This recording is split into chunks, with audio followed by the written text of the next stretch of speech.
we're going to talk about profitability and monetization. So what does this mean?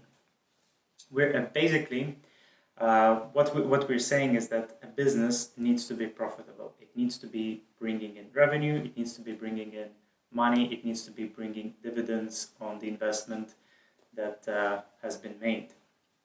If your business is not doing this, of course, it's not going to last very long. So, some important points that we need to mention at this stage is how you're going to actually monetize your business. How are you going to bring in revenue? So, if you're writing a blog about something related to popular culture, how are you going to monetize it? Is it going to be through advertising? Is it going to be through affiliate sales, perhaps? Is it going to be selling some kind of subscriptions?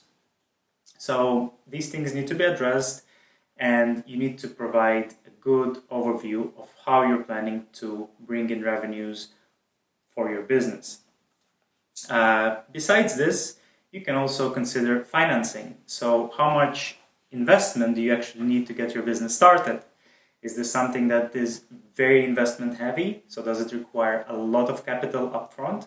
Or is this something that is very easy and quick to start up, and perhaps you would require some financing for growth or for marketing or for expansion into new territories?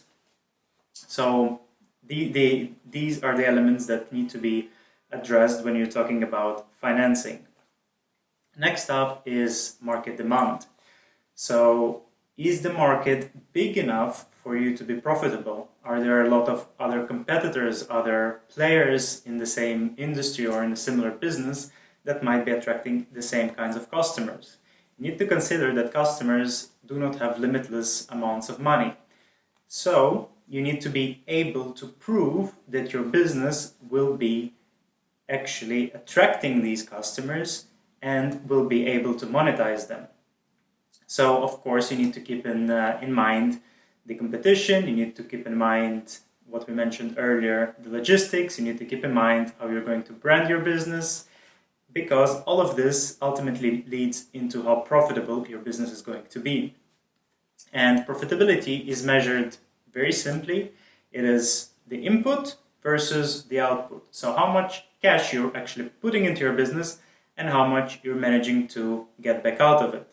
So let's say if you're starting a website, the upfront costs are fairly low. If you're starting a distribution business, so you're delivering a lot of products, of course the costs are going to be much higher.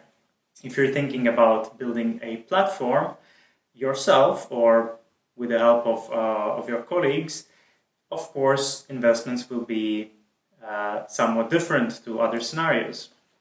So these things need to be put up front so that you can understand and present how much your business is actually going to be worth. So how much is going to be invested, how much of that is going to be turned into revenue, and how much of that revenue is going to be turned into profit. Ultimately, your revenue needs to cover your costs, and the remainder, so that is the difference between the revenues and the costs of your business, that will be your profit. At the same stage, what you can do is mention what you intend to do with these profits. So, are part of these profits going to be going into developing your business further? Are they going to go into other business ventures? Are they going to go into some complementary businesses? These things need to be, of course, addressed and thought about. This is something that forms part of your business plan, but monetization and profitability is one of the most important topics that you want to speak about when you're presenting your idea to, let's say, investors.